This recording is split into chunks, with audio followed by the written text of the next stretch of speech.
മഴക്കാലമായാൽ പിന്നെ കുറേ ദുരിതവാർത്തകൾ നമ്മളെ തേടി എത്തും അല്ലേ.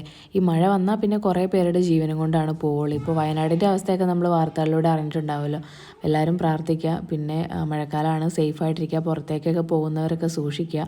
പിന്നെ നമ്മുടെ ഇവിടെ 2-3 ദിവസമായിട്ട് ഫുള്ള് മഴ തന്നെയാണ്. ഇന്നലെ രാത്രിയൊക്കെ നിർത്താതെ പെയ്യുമായിരുന്നു. കറണ്ടോ കാര്യങ്ങളോ ഒന്നും ഉണ്ടായിരുന്നില്ല കേട്ടോ. ഇന്ന് രാവിലെയാണ് പിന്നെ വന്നത്. പിന്നെ നമ്മുടെ ഇടുക്കി ജില്ലയ്ക്കും കാസർഗോഡ് ജില്ലയ്ക്കും ഒക്കെ അവധി പ്രഖ്യാപിച്ചേക്കുമായിരുന്നു. അപ്പോൾ അതുകൊണ്ടാണ് ഇന്ന് tiffin and lunch box video ഒന്നും രാവിലെ ഇടാതിരുന്നത് കേട്ടോ. പിന്നെ ഇന്ന് ഫുള്ള് ക്ലീനിങ് ഡേ ആയിരുന്നു. എൻ്റെ റൂമൊന്ന് ക്ലീൻ ചെയ്യാമെന്ന് വിചാരിച്ചു. കുറേ നാളായി ഡീപ്പ് ക്ലീൻ ചെയ്യാതെ അവിടെ ഇവിടെയൊക്കെ ആയിട്ട് വാരി വലിച്ചിട്ടേക്കുന്നു. പിന്നെ മോളും കൂടി ഉള്ളതുകൊണ്ട് എനിക്ക് ഒരു ടൈം കിട്ടിയിട്ടുണ്ടായിരുന്നില്ല. അപ്പോൾ ഇന്ന് എന്തായാലും ഫുള്ളൊന്ന് ക്ലീൻ ചെയ്തു. ഏറ്റവും ലാസ്റ്റ് ബെഡ്ഷീറ്റൊക്കെ വിരിക്കുന്നതാണ് കേട്ടോ. പിന്നെ കുറേ സമയമെടുത്തു, കാരണം അഫിയും കൂടി ഉണ്ടായിരുന്നതുകൊണ്ട് ഇടയ്ക്കിടയ്ക്ക് അലമ്പുണ്ടാക്കാനായിട്ട് അവനും വരുമായിരുന്നു. പിന്നെ മോളും ഉണ്ടല്ലോ, അപ്പം ഇടയ്ക്ക് അവളെ നോക്കാൻ പോകണം, അതിനുശേഷം വന്ന് ക്ലീൻ ചെയ്യും, അങ്ങനെയൊക്കെ ആയിരുന്നു. അപ്പോൾ എന്തായാലും സൂക്ഷിക്കട്ടെ, എല്ലാവരും സേഫായിട്ട്